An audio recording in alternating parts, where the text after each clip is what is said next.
Shalom, chers bien-aimés en Christ. Nous sommes dans la joie de vous retrouver très nombreux de partout dans le monde, ici en France et partout en Afrique. Vous êtes très nombreux à nous suivre en ce moment dans le cadre de votre émission Visitant d'autres églises. Visitant d'autres églises, une émission de la mission internationale La Couronne de Gloire. Cette mission qui est dirigée par sa ointe, par la ointe de Jésus, la révérende Sarah Dzango. Moi qui vous parle, je suis votre sœur Fanon Bondele. Nous vous saluons en tout cas, chers bien-aimés en Christ, au nom de notre Seigneur Jésus-Christ. Et vous souhaitons un très bon dimanche de Rameaux, cette fête qui commémore l'entrée triomphante de notre Seigneur Jésus-Christ à Jérusalem. Sans plus tarder, nous allons vous présenter notre invité spécial. Aujourd'hui, c'est un serviteur de Dieu, son serviteur qui s'appelle le pasteur Happy Yandze. Bonjour. Dieudonné. Merci beaucoup. Bonjour pasteur. Bonjour ma soeur. Nous sommes heureux de vous retrouver, de passer ce moment précieux avec vous pour parler de la part de Jésus-Christ. Comment vous allez, pasteur? Très très bien, avec la grâce de Dieu. Vraiment merci. Que Dieu soit loué. Chers bien-aimés, nous allons passer directement à nos questions avec notre invité du jour. Pasteur, est-ce que vous pouvez nous dire la vision que Dieu vous a donnée par rapport à votre Église? Parce que le peuple de Dieu qui est en train de nous suivre en ce moment aimerait bien en savoir et retenir quelque chose. Je vous bénis ma soeur et je bénis aussi votre chaîne de télévision qui, je crois, qui est un instrument de Dieu pour pouvoir aider d'autres personnes ou d'autres ministères à tenir ferme après avoir tout surmonté comme la Bible le dit. Je vais présenter mon église comme vous avez dit, donc, avec la vision. Mais je vais d'abord dire quelque chose. Dieu nous communique quelque chose dans le cœur et après on a une vision dont le but à atteindre pour lui. Dieu m'a appelé depuis la classe de terminale. Et j'étais encore au Cameroun parce que je suis camerounais, je suis d'origine bamileke. Et j'étais en train tout le temps de rejeter vraiment l'appel de Dieu. Je savais que Dieu me parlait, mais je faisais tout pour pouvoir démontrer aux gens que Dieu n'existe pas. J'étais ce jeune garçon en classe de terminale à l'université qui démontrait partout les formules philosophiques, des théorèmes philosophiques que Dieu n'existe pas et que Jésus-Christ était l'histoire des Blancs. Et je ne lisais que je devais dire des philosophes athées. Tous les philosophes que j'aimais, c'est des gens qui parlaient mal de Dieu. Jusqu'à ce jour à l'université, lorsque j'ai fini, Dieu me parlait dans ma chambre. J'entendais une voix qui me disait « Va me servir ». Et toujours j'ai dit non. Je n'avais pas encore reçu le Seigneur Jésus. Je fais des concours en montant. Je fais d'abord le concours de l'école de CHU de Yaoundé pour être médecin. Je rate. Alors que j'ai eu mon bac avec mention. Et ceux même qui avaient le bac sans mention passaient sans problème. Je me suis dit, bon, peut-être parce que je n'avais pas d'argent, je n'avais personne pour pouvoir payer. Et je fais un autre concours, je rate, celui de l'école Interam. Et c'est là où Dieu me dit toujours, je veux que tu me serves. Et je fuyais toujours le Seigneur. Et un jour, j'ai dit, je vais répondre à l'appel. Et je vais, pour ceux qui connaissent ce doigt-là, je vais devant la statue de celui que la Bible appelle la Reine du Ciel, qu'on appelle la Vierge Marie. À quoi je dis, oh Jésus, tu m'as lâché. J'ai commencé à pleurer ce jour-là. Et quelques semaines après, mon oncle m'a appelé, il m'a dit, tu vas aller en Libreville. C'était en 1994. Donc c'était vers la fin d'année 94, c'était au mois de novembre ou décembre comme ça. C'est là où je me suis retrouvé à Libreville. Et quelques mois après, je me suis retrouvé dans une église évangélique. Et j'ai accepté le Seigneur. Et depuis ce jour, ma vie est transformée. Ma vie a complètement changé avec ce Jésus que je fuis là. Je suis un peu comme Jonas. Je suis un peu comme Jonas. Et c'est de Libreville que j'ai été fortifié dans le Seigneur. Les pasteurs qui sont à Libreville, il y a beaucoup de pasteurs qui m'ont fortifié. Il y a le pasteur Jacques, donc, qui se trouve au Canada. Il y a le feu pasteur Zach Fomon, beaucoup le connaissent, qui m'ont beaucoup fortifié. Et il y a le pasteur Yves Moreau qui m'a aussi beaucoup enseigné. C'est des pasteurs qui ont été vraiment un peu ceux sur qui j'ai commencé ma vie chrétienne. Et alors, Dieu a continué à déverser, je devais dire, en moi vraiment sa grâce. Ce qui fait qu'en 6 mois et demi de la vie chrétienne, j'étais déjà presque le responsable des jeunes à l'église et j'avais un groupe de 25 personnes à l'église où je tenais 6 mois. Et je commençais déjà à chasser les démons. J'ai eu le ministère, on peut dire le ministère de la délivrance parce que c'est un service de délivrance. La délivrance aussi c'est un service parce que dans la Bible on ne trouve pas ministère de la délivrance, mais Jésus aussi est venu pour délivrer ceux qui sont captifs. Donc déjà 6 mois, la sœur qui m'a amené à l'église, j'ai commencé à exercer mon ministère de délivrance sur cette sœur. Et c'est là où l'appel continuait et Dieu a confirmé l'appel par beaucoup d'hommes de Dieu que je ne vais pas citer le nom, certains vont me connaître.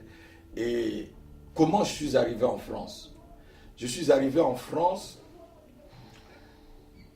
en voulant répondre toujours à cette voix qui m'a parlé au Cameroun et que je me suis retrouvé à Libreville. La même voix revient me parler. Je veux que tu ailles en France. Et déjà à Libreville, j'ai tellement passé, comme on dit, par une période d'incubation, de formation avec le Seigneur où j'ai même dormi par terre, au cachot, comme j'explique ici souvent à l'église. Les souris ont mangé mes doigts, pieds, oui, des doigts de main, des doigts de pied. Et tout simplement parce que je ne voulais pas vivre dans une maison où il y avait l'impudicité. J'avais fui tous mes cousins parce que c'était un système vraiment... J'étais dans un environnement impur. Mais c'est quand même curieux de savoir, lorsque les souris vous mangeaient les pieds, vous étiez endormi, vous étiez dans quelle situation? Ça s'est passé comment? J'étais vraiment dans une situation où Dieu m'a fait fuir. Au lieu de dormir dans une belle maison avec le péché, je suis allé dormir dans la cuisine de ma tante qui peut me suivre à Libreville jusqu'à aujourd'hui. Et parce que je fuyais là où il y avait le péché. Et dans la nuit, les souris, vous savez, les souris en Afrique te rongent les doigts des mains. Tu te réveilles seulement le matin, tu vois tes doigts sont rongés. Mais surtout quand on reste endormi. Peut-être se laver les mains. Ça, voilà. J'avais les mains lavées, mais comme je dormais à terre dans une vieille maison, c'était vraiment dans une maison en planche traditionnelle, on appelle carabotte. Et j'avais pris des cartons pour pouvoir fermer les trous pour qu'on ne me voit pas du dehors. Oui, pour ceux qui nous suivent, en Afrique, les souris habitent avec nous dans des maisons. Exactement. Ça, il faut que vous le sachiez bien. Et ce n'est pas du sorcier, mais ce sont les conditions auxquelles nous vivons en Afrique. Les souris vivent avec nous, partagent avec nous nos chambres, ils passent partout. Elles passent partout plutôt. Et des fois, elles sont des sujets d'ennui parce que vous pouvez laisser quelque chose, votre habit, ils viennent, ils mangent même votre habit, vous trouvez que l'habit est troué. Et donc, c'est comme ça que ça se passe ici en France, où nous sommes actuellement. C'est vraiment rare. Un enfant qui est né, qui grandit ici, aura peut-être peur de voir la souris, mais en Afrique, les enfants, les adultes, ils sont habitués à voir les souris. Amen. Voilà. Donc, les souris étaient aussi un enseignement pour moi parce que je suis né d'une famille nantie. Oui. Je suis double fois prince, comme mon nom l'indique pour ceux qui connaissent le Cameroun. Je suis double fois prince, prince dans le monde et prince de Jésus-Christ. Et c'était vraiment aussi une humiliation pour moi. Et Dieu est en train de me travailler et mon caractère et me briser.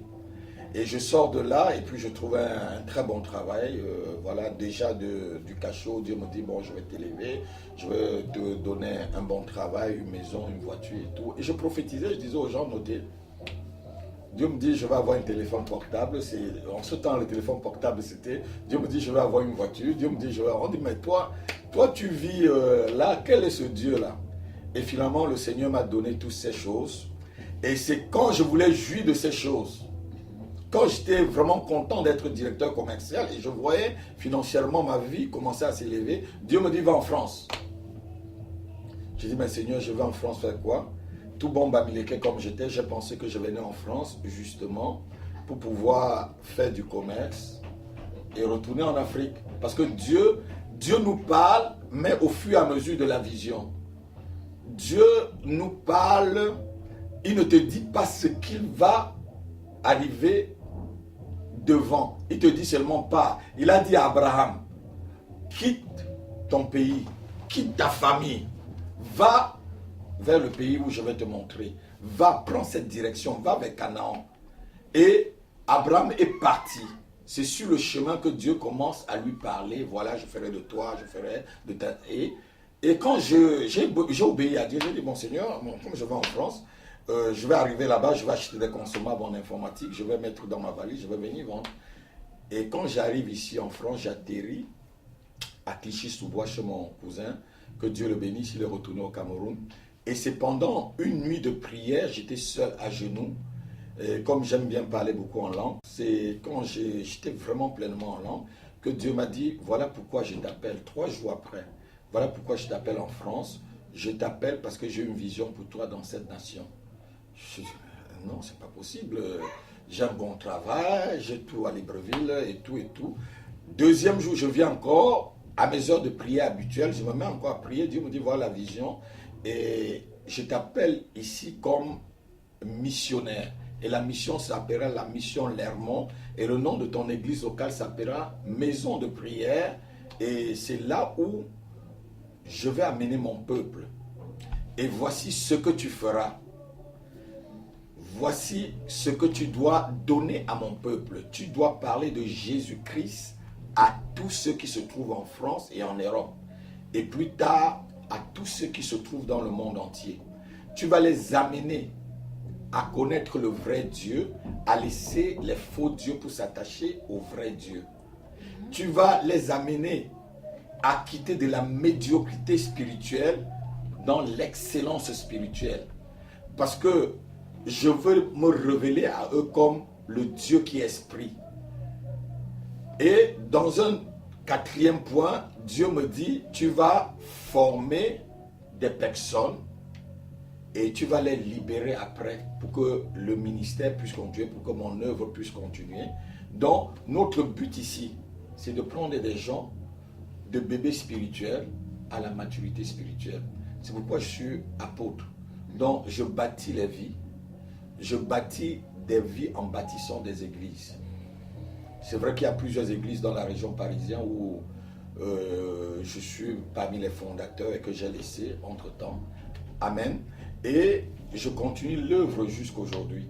Donc, lorsque je prends quelqu'un, si tu ne connais pas le Seigneur, je te prends bébé, je te donne le lait, après je te donne la nourriture solide et après je t'apprends à croquer les os pour que tu sois aussi quelqu'un de fort dans le Seigneur. C'est le but de ce ministère, amener les gens vraiment dans la maturité spirituelle et à s'attacher à Christ, qui est, je devais dire, notre sauveur, notre maître et celui que nous attendons.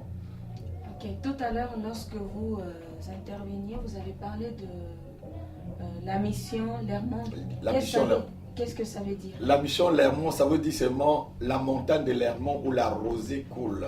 Comme vous entendez, comme la bénédiction qui coule de la montagne d'Hermon sur la tête d'Aaron, pas sa barbe. Vous connaissez probablement ce psaume-là. Je crois que c'est le psaume 133. On parle de la montagne de l'Hermon. Donc c'est la montagne de la bénédiction. La montagne où la bénédiction de Dieu descend. C'est ça l'Hermon. Ok, cher bien-aimé, vous avez compris avec moi. Alors, vous avez reçu de Dieu une vision. Vous êtes missionnaire. Amen. Alors, nous aimerions un peu savoir comment est-ce que vous avez comment vous êtes arrivé à matérialiser cette vision-là pour qu'aujourd'hui vous continuez à exercer cette mission que Dieu vous a accordée. Amen. Ça, c'est vraiment une très bonne question. Ce n'est pas moi qui le matérialise. C'est celui qui m'appelle, qui m'a donné la capacité de le matérialiser par rapport à la disposition de mon cœur. Je suis sorti de Roissy, en France, à l'aéroport de Roissy. J'avais qu'un sac de voyage. J'avais tout laissé à Libreville, j'avais tout laissé, maison, voiture, tout, même mes livres. C'est après que, comme j'aime beaucoup lire, et j'ai aussi écrit beaucoup de livres que je vais présenter. Et quand j'ai accepté, justement, Seigneur, j'accepte maintenant la mission que tu me donnes en France. Et je lui dis, Seigneur, je veux faire un deal avec toi. Je voudrais ne pas être un sans-papier en France. Je ne veux pas être un sans-papier. J'ai pris ma carte de séjour de Libreville. J'ai dit, Seigneur, voilà ma carte de séjour de Libreville. Je suis encore résident à Libreville. Je voudrais, si c'est toi qui m'as parlé, de la même façon que Gédéon t'a mis des toisons. Seigneur, je ne te mets pas des toisons, je sais que c'est toi qui m'as parlé, mais je vois comment des Africains souffrent et certains de tes serviteurs souffrent parce qu'ils n'ont pas de papier dans cette nation. Je veux que la première chose, le premier miracle que tu opères dans ma vie, que ça soit mes papiers. Et alors, le Seigneur a fait quelque chose de très miraculeux. Je suis arrivé en 99, lorsque Martine Aubry, vous connaissez le ministre Martine Aubry, je crois qu'elle était ministre de la Santé ou quelque chose, voilà. Et elle a commencé à voter une loi, la loi sur la CMU, où elle discutait à l'Assemblée nationale. J'ai dit à mon cousin Alain, cette loi, ça va passer, même comme les gens sont en train de s'opposer. Dieu me dit que cette loi, c'est pour moi, c'est pour que j'ai des papiers. Mon cousin m'a dit, mais Dieu donné, depuis que tu es arrivé ici, tu parles une langue où on ne comprend pas. Dans ta chambre, là, c'est comme si tu étais fou. Alléluia. Et c'est par elle et par la CMU et par une assistance sociale que j'ai eu mes premiers papiers après 6 mois seulement en France. 6 mois, on m'a donné un prolongement de séjour. L'assistance sociale m'a aidé à avoir un prolongement de séjour en France où on m'a donné 3 mois. C'était un papier vert. Et quand je l'ai eu, je suis venu à Clichy-sous-Bois. C'était, pour ceux qui veulent vérifier, allez à la sous-préfecture de Rancy, allez en 99, vous allez voir tout ce que je vous raconte. Je viens, je dis à mon cousin, non, ce n'est pas ce papier que j'ai demandé à Dieu, parce qu'on me donne un prolongement de 3 mois, ne pouvant pas travailler en France. J'ai demandé un titre de séjour. Et mon cousin me dit, mais Dieu donné, déjà ce que tu as là, il y a des gens qui ont fait 30 ans ici, non pas ça. Tu es un sorcier. Je dis que non, c'est celui qui est en moi qui dépasse les sorciers. Et lorsque je suis allé encore renouveler les 3 mois, on m'a donné 6 mois pouvant travailler en France. J'ai dit, ah là ça commence. Et j'étais dans les temps de prière pour que Dieu me dirige, parce que je ne connaissais personne comme chrétien en France. Je ne connaissais aucun chrétien, je ne connaissais aucun pasteur, je ne connaissais aucune église en France. Je suis tombé vraiment comme un missionnaire dans un désert où je ne connaissais pas où se trouvaient les églises. Et je continue à prier à la maison. Et j'ai eu une sœur qui est venue du Gabon où j'étais. Elle connaissait une église. Elle m'a amené dans cette église. Et de temps en temps, j'allais. Et on m'avait recommandé à 2 pasteurs. Et un de ces pasteurs était dans le 17e arrondissement. Et l'autre était très loin, à Villeneuve-Saint-Georges. Et je ne pouvais pas tout le temps y aller parce que c'était très loin, au culte là-bas. J'ai dit au Seigneur, lequel des 2 pasteurs? J'ai cru que c'était celui du 17e. Il m'a dit, c'est celui de Villeneuve-Saint-Georges. Donc de temps en temps, j'y allais. Mais je restais à la maison toujours sur mes genoux. Et je suis allé maintenant renouveler les 3 mois, on me donne 6 mois. Et je vais renouveler les 6 mois, on me donne 1 an. Ah, j'ai dit alors, là c'est très bien maintenant. Et j'ai continué à mûrir la vision dans la prière parce qu'il faut un temps où vous mûrissez ce que Dieu vous donne. Vous mûrissez ce que Dieu vous donne et j'ai commencé aussi à aller dans l'église du pasteur à Villeneuve-Saint-Georges. Après, Dieu m'a connecté avec beaucoup d'autres frères, des pasteurs, à Saint-Denis, partout, qui m'invitaient. Souvent, je venais faire la modération ou enseigner ou les aider au fur et à mesure. Et j'ai été pasteur dans plusieurs églises ici. Et quand le temps de Dieu est arrivé, il m'a dit, voici le temps où je veux que tu commences le ministère. Et j'ai cru directement qu'il fallait sauter, aller commencer l'église. Ah ben, Dieu nous parle, mais il faut comprendre le langage de Dieu. J'ai cru directement qu'il fallait que j'organise, je mets les gens et tout, et j'ai dit alors Seigneur, je me libère du ministère où j'étais. J'étais dans un ministère où j'étais pasteur, on était au moins 800. On se réunissait à l'avenue du président Wilson à Plein Saint-Denis.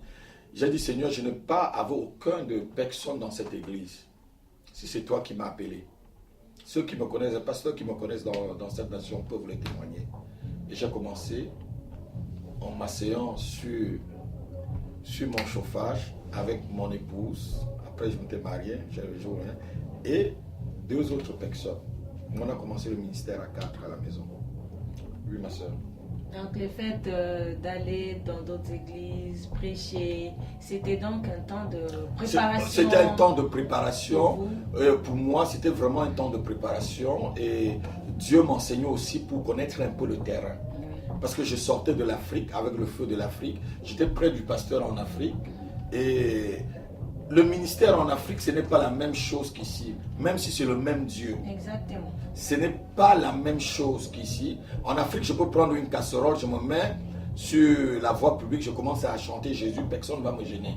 Mais lorsque j'ai compris que dans le métro, je ne pouvais pas parler de Jésus à quelqu'un, que je ne pouvais pas aller au Château Rouge, prendre un micro, parler de Jésus, je me suis posé la question, comment est-ce que je vais commencer? Et c'était vraiment un temps de préparation, comme vous dites, ma soeur. Et Dieu a continué jusqu'aujourd'hui par la force qu'il m'a donnée. Et la vision, comme je vous ai expliqué, est en train, je devais dire, de marcher vers son plein accomplissement.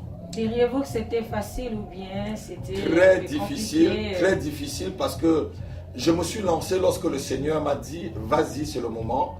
J'ai commencé à la maison, 1 mois après, mon petit salon était plein, on était au moins une 60aine dans mon petit salon. Je suis sorti, je suis allé chercher une salle où on louait à la Plaine Saint-Denis, dans la rue Proudhon, où on louait l'heure par heure. Et on a pris la salle et j'ai continué le ministère, c'était vraiment le feu. Et la salle se remplissait. Et après un certain moment, je ne maîtrisais pas les gens qui venaient. Je ne les maîtrisais pas parce qu'en France, c'était pas vraiment comme en Afrique. Un frère en Afrique va te dire, pasteur, je suis près de toi, fais-lui confiance. Et je ne les maîtrisais pas parce que je ne savais pas comment les gens sont ici. Bon, voilà, chacun a ses problèmes. Et c'était un enseignement aussi pour moi. J'ai pris encore ce peuple. Et je suis allé prendre une grande salle et c'est là où les gens m'ont tous lâché. Sans compter que j'ai eu à inviter l'homme de Dieu pour venir au lieu de soutenir le ministère. Ils se sont servis dans l'aquarium. Et ça fait que le ministère a pris un moment je devais dire, un coup de recul. Mais Dieu a permis que pendant ce moment où je me suis dit, mais Seigneur, qu'est-ce qui ne va pas? Tu m'as demandé de commencer, j'ai commencé. Les gens commençaient à... Il y avait l'onction, il y avait des délivrances, il y avait tout. Et mais les gens viennent, et puis j'ai tous ces coups, et apparemment, ça se dessèche. Et un jour, on ne pouvait plus payer la salle de l'église. J'ai dit aux gens qui étaient avec moi, puisque vous ne pouvez plus payer la salle de l'église, je vais fermer cette église. Et un dimanche, ils sont venus, j'ai appelé le bailleur, je lui ai dit, voilà tes clés, je ne viens plus ici, c'est fini, j'ai fermé l'église.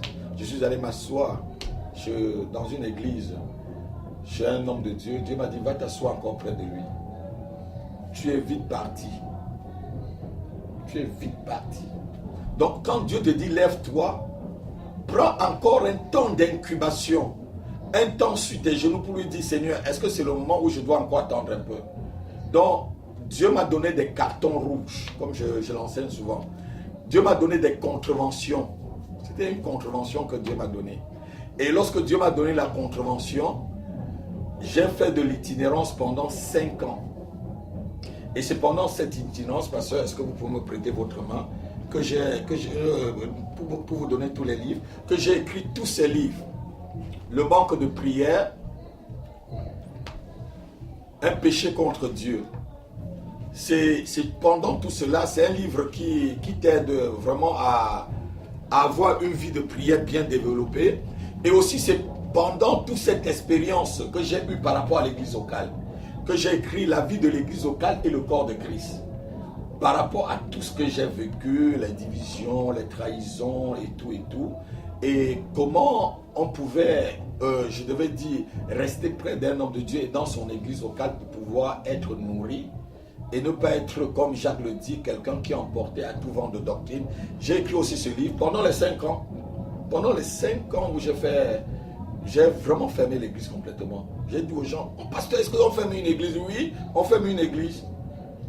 Dieu m'a dit, tu as bien fait de m'écouter, va maintenant près de mon serviteur et l'homme de Dieu va me reconnaître parce qu'il est toujours là. L'homme de Dieu va me reconnaître. Et j'ai écrit aussi ce livre qui est la percée spirituelle, une nécessité, qui est le complément de ceci. Donc lorsque tu pries vraiment, tu fais une bonne percée. Donc c'est des livres qui bénissent beaucoup de personnes à travers le monde. Et vous pouvez aller à la CLC, vous trouvez tous ces livres-là. Et j'ai pendant aussi mon parcours, que j'allais d'église en église, et dans d'autres frères à fonder leur ministère, ici en France, et comme hors de la région parisienne. J'ai écrit aussi ce livre parce que j'ai vu qu'en France, il y avait un tabou. Même pas seulement en France, dans le monde, il y a beaucoup un tabou par rapport à l'argent. Et les chrétiens ne comprennent pas la différence entre le Dieu de l'argent et le Dieu qui est spirituel. Et j'ai écrit ce livre pour que chacun, si tu veux savoir comment Dieu bénit avec l'argent, lis le livre et ça va te bénir abondamment. En quelques mots, est-ce que vous pouvez nous dire quelque chose par rapport à oui, ce livre, brièvement, ce livre a été beaucoup combattu par l'ennemi. Parce que j'ai écrit ce livre et l'ennemi m'a dit, tu dois le déchirer. Et le jour où on faisait la correction, on a fait la correction, la personne qui corrigeait a corrigé avec des fautes. J'ai envoyé à l'imprimerie. L'imprimeur aussi a édité 1200 livres. Avec des fautes, il a tout déchiré le livre. Et l'ennemi me disait de jeter le livre, ça ne va pas marcher. Parce que dans le livre, je parle des offrandes. Je parle des dîmes. Je parle la place des offrandes dans l'œuvre. Je parle la place des dîmes dans l'œuvre. Je parle pourquoi les offrandes, comment on doit, à quoi servent vraiment les offrandes dans l'église. Je parle aussi aux hommes de Dieu de comprendre que les offrandes servent pour le ministère, oui, ça sert aussi à aider des gens dans l'église, ce que nous faisons ici. Les apôtres ont dit à Paul, souviens-toi des pauvres. Quand Paul est parti voir Silas et Jean, ils l'ont dit, souviens-toi des pauvres. Et il dit, c'est ce que j'ai toujours fait jusqu'ici. Les dîmes et les offrandes sont bibliques. Ceux qui prêchent que la dîme n'est pas biblique, c'est un évangile du diable. Que ce soit dans l'Ancien Testament comme dans le Nouveau Testament, nous voyons la dîme. Lorsque vous lisez même le livre d'Hébreux, il y a la dîme. Jésus a même dit aux pharisiens, vous donnez la dîme de la menthe. Ça veut pas, Jésus n'a pas dit vous ne donnez pas la dîme. Donc ceux qui disent que la dîme c'est de l'Ancien Testament, c'est ceux qui vous mentent. Ils ne veulent pas vous faire reconnaître la bénédiction qui est cachée derrière la dîme. Et là-dedans je parle de la dîme, je parle aussi de Galates 6.6 que beaucoup de chrétiens ne donnent pas. Que ceux à qui on enseigne la parole puissent donner, puissent partager ses biens avec ceux qui les enseignent. Donc lorsque tu donnes la parole, lorsque le peuple te donne, ça veut dire qu'il y a échange et ça fait que la gloire de Dieu descend dans la vie de chacun. La gloire descend dans la vie de celui qui donne et la gloire descend aussi dans la vie de celui qui reçoit. C'est ce que j'explique un peu dans ce...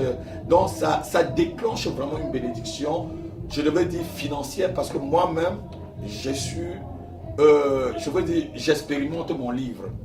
Donc c'est du vécu que je l'ai écrit. Ce n'est pas que j'ai entendu quelque part. C'est l'un des livres, cherchez partout dans le monde, dans les librairies, c'est l'un des livres qui parle bien de l'argent dans l'église. Je suis l'un des pasteurs qui a écrit beaucoup sur l'argent. Je ne sais pas parce que je suis bamileke ou pas, mais c'est un don. Je parle aussi de ce livre qui est un livre de la délivrance. Pendant ces 5 années où j'ai fermé complètement la porte de l'église, bon, c'est pas que j'ai fermé, j'ai mis en stand-by l'église.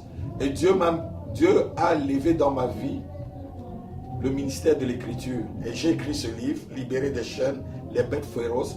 C'est vraiment le livre qui, je devrais dire, c'est le best-seller de tous mes livres. Parce que dans ce livre, je t'apprends comment te libérer vraiment des chaînes de l'ennemi. Je parle de Pharaon dans la Bible, je parle de tout, même des rêves. Je parle de comment se libérer des femmes de nuit, comme je suis en train d'enseigner, des maris de nuit. Comment vraiment se déchaîner et sortir vraiment du filet de l'oiseleur. Si tu as un problème de délivrance, tu lis ce livre et la lecture va t'aider. J'ai parlé aussi des anges de Dieu, nos alliés dans le combat spirituel. C'est aussi un moment où j'ai appris le ministère des anges. Parce que j'ai eu plusieurs fois l'apparition des anges, non seulement à Libreville, lorsque j'étais à l'école biblique. Un ange m'a accompagné jusqu'à chez moi parce que j'avais fini l'école biblique trop tard et je n'avais pas de taxi pour aller chez moi. Il y a un ange qui est venu me prendre dans un taxi, me disant que c'est Dieu qui m'a demandé, le Seigneur m'a demandé de venir vous chercher. Et il m'a amené jusqu'à chez moi, il m'a déposé, je voulais payer, il me dit non. Et quand je traverse la rue pour aller chez moi, je dis mais qui c'est ce monsieur où il m'a parlé du Seigneur depuis? J'ai voulu aller encore l'interpeller et je vivais, ceux qui connaissent Libreville, je vivais dans un quartier qui s'appelle Glace. Il y a un très grand boulevard jusqu'à l'hôtel Rapochombo. Je n'ai plus vu la voiture. En quelques secondes, je reviens, la voiture a disparu. C'est là où le Saint-Esprit m'a dit, j'ai envoyé mon ange pour venir te chercher pour rentrer chez toi. Et apparu aussi, beaucoup d'anges m'ont apparu. Et les anges sont là près de nous, envoyés par Dieu. On ne prie pas les anges, mais les anges sont là à notre service. Il faut seulement réaliser que les anges sont là. Il y a le ministère des anges. S'il n'y a pas d'ange dans ton église, l'église ne peut pas avancer. Il faut être un ange toujours, parce que même dans les 7 églises, la Bible parle des anges des 7 églises de l'Apocalypse. Même si c'est des serviteurs de Dieu, il y a des anges qui sont des êtres spirituels qui se manifestent dans l'église. Même les anges ont servi le Seigneur Jésus. Lorsque Jésus-Christ a fini son jeûne, la Bible dit que les anges sont venus le servir. Amen. Dans le ministère des anges est réel. Je ne parle pas qu'on doit faire toute une doctrine tout autour du ministère des anges, mais les enfants de Dieu doivent croire qu'ils ont des alliés dans le combat spirituel. C'est un peu ce que j'explique dans le livre. J'explique aussi dans le livre la frontière entre les anges et les démons. Parce que la frontière entre la manifestation des anges et des démons, c'est une frontière très étroite. Les anges, lorsqu'ils se manifestent, et les démons, lorsqu'ils se manifestent, si vous n'avez pas vraiment le discernement, vous pouvez confondre les deux. Et en lisant le livre, vous pouvez savoir, là c'est la manifestation d'un ange de Dieu, là c'est ça c'est la copie, ça c'est la falsification de Satan. Parce que comme je le dis toujours, Satan est un singe de Dieu. Voilà un peu ce temps où j'ai marqué. Et en 2012, Dieu m'a dit, maintenant reprends le ministère. Et comme j'allais aussi bâtir d'autres ministères, je ne veux pas donner tout le nom des églises que j'ai bâties. J'ai dit, mais Seigneur, je reprends le ministère comment alors? Comment est-ce que je vais faire? Le Seigneur me dit, tu vas reprendre que le samedi. Et j'ai dit, mais non, mais je suis quand même le pasteur Rapi, quand même, on me connaît en France quand même, non. Je ne peux pas commencer le samedi. J'ai déjà fait le ministère le dimanche, mais un grand serviteur, on ne va pas dire, mais qu'est-ce qui se passe? Et je m'en vais à Épinay, qui n'est pas loin, je prends une salle. Le pasteur se reconnaît. Si je suis vraiment, je bénis le pasteur. Il me donne sa salle dans l'après-midi, partage sa salle avec moi. Et on a fait 1 mois dans la salle, il pleuvait sur nous. Et Dieu nous a chassés de la salle. Et on était, je crois, 7 personnes. Ouais, on était 7, disons, 3 grandes personnes avec ma fille qui vient de partir. Et les petits, mes enfants étaient tous petits. On était 7 dans cette salle. Dieu m'a dit, je t'avais demandé de commencer samedi. Pourquoi tu commences dimanche? Je dis, mais samedi commence. Encore un carton rouge. Encore un carton rouge. Amen, ma fille, encore un carton rouge. Et là maintenant, il y avait un pasteur à Paris. Je bénis le pasteur Toussaint Emmanuel, je peux citer son nom, c'est un papa pour moi. C'est un papa qui m'a adopté ici. Il m'a dit, pasteur Appi, je t'avais dit que samedi t'appartenais dans ma salle. Et je l'ai appelé, je lui ai dit, pasteur, est-ce que tu as encore la salle pour samedi? Il me dit, oui, pasteur, je t'avais dit. Alléluia. Et on est entré dans cette salle le samedi. Loué soit Dieu, on faisait notre culte, on n'avait que 2 heures. Ma fille qui est de l'autre côté en train de rire parce qu'elle sait, on n'avait que de 15 heures à 17 heures. Et souvent, on nous demandait de sortir rapidement dans la salle. On a fait 4 ans dans cette salle. Que le samedi. Que le samedi. Jusqu'à ce que certains pasteurs ont cru que je suis devenu un adventiste du 7e jour. Dieu a commencé de 7, on a commencé à croître, à croître, à croître, à croître. Et Dieu m'a dit, lorsque vous sortirez le samedi, je vous donnerai un local où vous allez louer et vous serez tranquille. Et comme on dit, la vision est en train de continuer. On est sorti de samedi là-bas. On a trouvé là où vous nous trouvez aujourd'hui. On est arrivé ici, on n'avait rien. On n'avait même pas une chaise. Vous voyez dans la salle tout ce qu'on a. On l'a eu tout ici. Tout. Tout, même les moquettes que vous voyez, tout ce que vous voyez. On l'a eu, on est arrivé ici en 2016. En fin d'année 2016.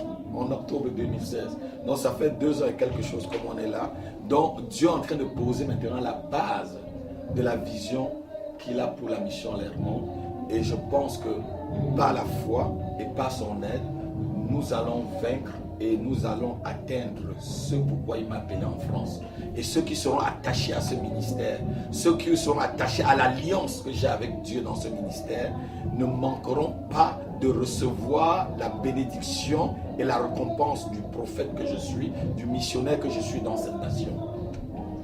Dieu est tellement merveilleux, chers bien-aimés en Christ, vous qui nous suivez de partout dans le monde, ici en France, aux États-Unis, en République démocratique du Congo, au Gabon, au Cameroun, au Bénin, partout dans le monde entier. Vous avez suivi avec moi ces témoignages du pasteur Appi. Je pense que ça vous a vraiment édifié et demeurez bénis en Christ. Alors, pasteur, nous poursuivons notre émission. Qu'est-ce qui vous passionne vraiment en servant votre Seigneur? Oh, il y a beaucoup de choses qui me passionnent. Qu'est-ce que je veux commencer? Ce qui me passionne, c'est de voir des gens, les vies des gens transformées. Ce qui me passionne, c'est de voir quelqu'un qui est stérile, Dieu lui donne des enfants. Comme moi, j'étais stérile. On m'a dit que je ne pouvais pas avoir d'enfant, mais c'est mon fils qui est derrière vous. Je suis allé à l'hôpital Bichard ici.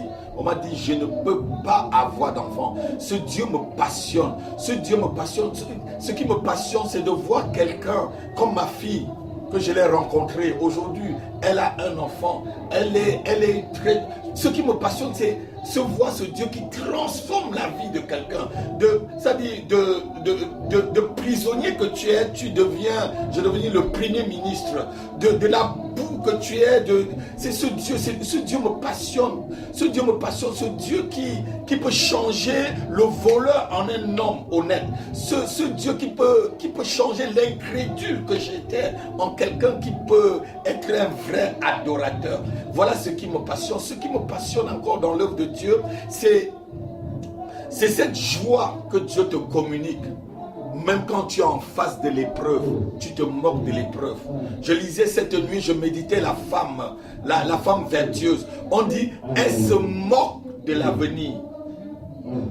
Elle se moque de l'avenir parce qu'elle voit l'avenir avec l'assurance. C'est ça qui me passionne dans l'œuvre de Dieu. Ce qui me passionne, c'est que Dieu confond les sages et prend ce qui était vil et les met au-dessus des hommes, je devais dire des sages du monde. Ce qui me passionne encore dans l'œuvre de Dieu, c'est que Dieu peut prendre ce qui est vil pour faire quelque chose de précieux. Voilà ce qui me passionne pour l'œuvre de Dieu. Je sais et j'ai la conviction dans mon cœur que quiconque le rencontre, Dieu change complètement sa vie et change même son nom. C'est ce qui me passionne dans l'œuvre de Dieu. Dieu change ton statut. Dieu change. C'est ça qui me passionne encore dans l'œuvre de Dieu. Et la dernière chose qui me passionne, c'est quand je trouve quelqu'un qui ne savait même pas dire Jésus-Christ, comme ma fille qui vient de quitter ici, une musulmane, qui a l'intercession dans mon église aujourd'hui. C'est ça qui me passionne. Ma fille Zora qui est là, c'est ça qui me passionne. Ce qui me passionne, c'est que quelqu'un vient dans l'église. J'ai vu plusieurs personnes venir ici. On a transporté des gens malades, couchés, et ils partent relever. C'est ça qui me passionne. C'est ça qui me passionne. La puissance de Dieu qui se manifeste, même lorsqu'on ne peut pas, on ne comprend pas. Souvent, on ne comprend pas des choses. Et c'est ça qui est vraiment ma passion. Christ est ma passion en quelque sorte. L'œuvre de Christ, ce que Dieu fait, Christ fait dans la vie des gens, c'est ça qui me passionne encore plus. Et ça me donne encore le courage de continuer. Et comment décrivez-vous votre mission en tant que pasteur? Ma mission en tant que pasteur, c'est ce que je vous ai dit au départ, prendre des gens de l'état de bébé spirituel, les amener à la maturité spirituelle et les libérer. C'est ça vraiment ma mission. C'est ça ma mission. Prendre des gens, les apprendre le b.a.-ba de la Bible, de la foi, et les relâcher lorsqu'ils grandissent. Parce que lorsqu'un enfant est tout petit, tu lui donnes des conseils. Mais lorsqu'il est tout petit, tu lui donnes des ordres. Mais quand il grandit, tu lui donnes des conseils, il faut le libérer. C'est un peu comme ça que je conçois ma mission en France. Petit à petit, nous tendons vers la chute de notre émission. Quelle exhortation donnerez-vous aux peuples de Dieu, aux enfants de Dieu qui sont en train de vous suivre et qui suivront peut-être plus tard cette émission? J'exhorte tous ceux qui sont dans le Seigneur de tenir ferme. Même si vous ne voyez pas encore le bout du tunnel sortant, sachez que Dieu va se manifester dans votre vie. Même si vous êtes dans l'obscurité, sachez que le jour se lèvera.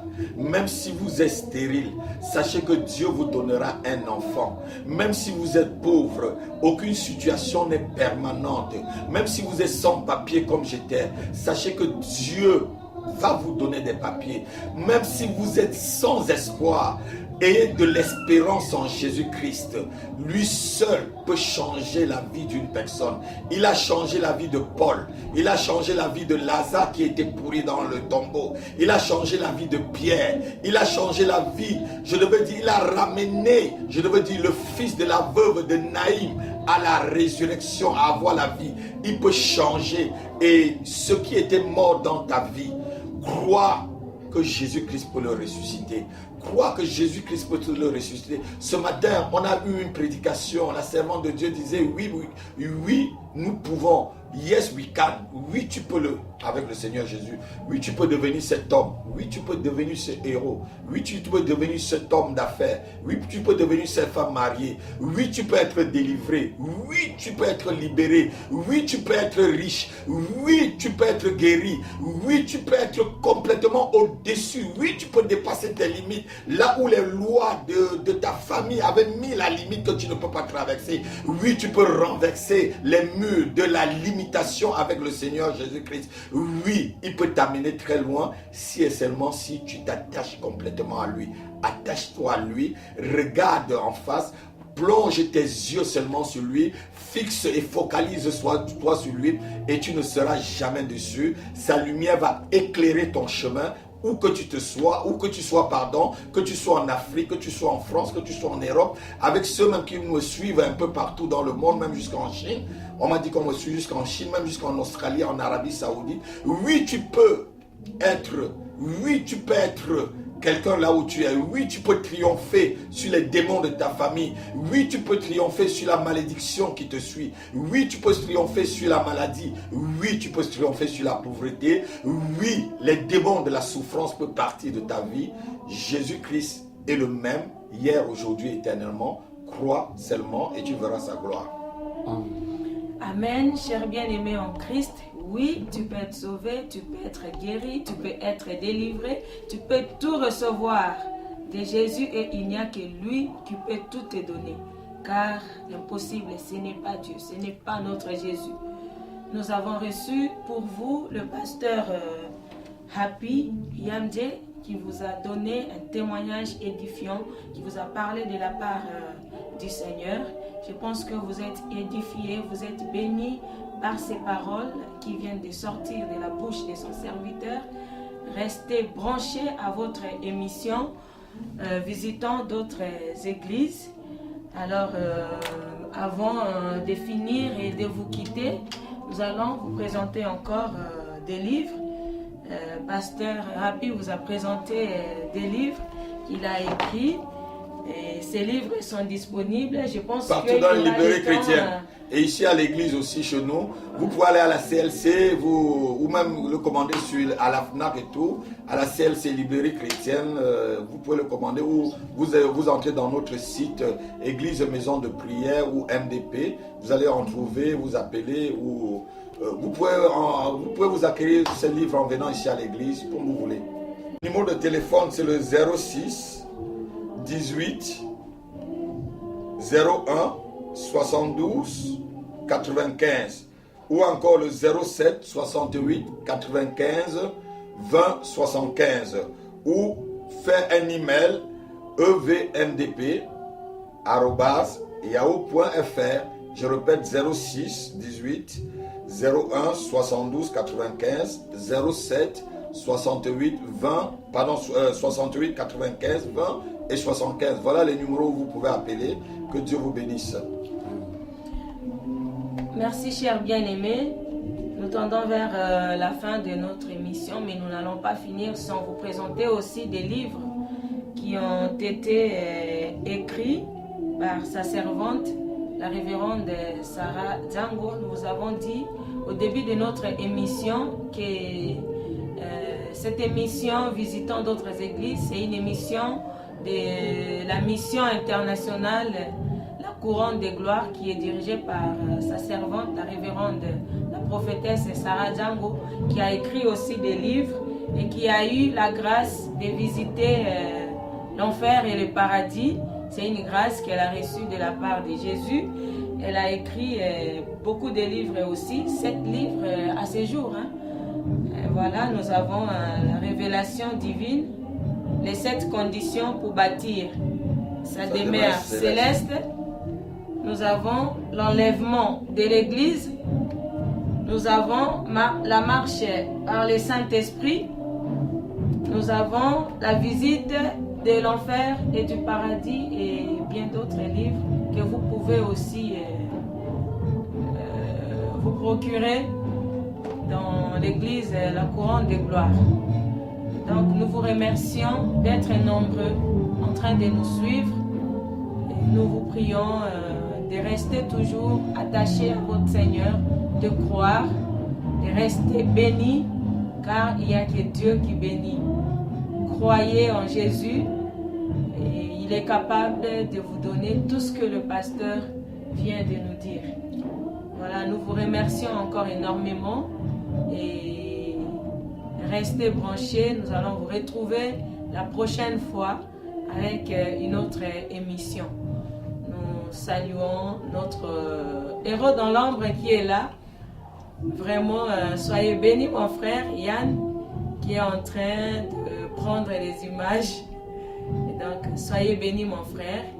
Soyez bénis, vous tous qui nous suivez de partout dans le monde. Que la paix et la grâce du Seigneur soient avec vous. Et nous vous remercions encore énormément et vous disons bye bye, à la prochaine.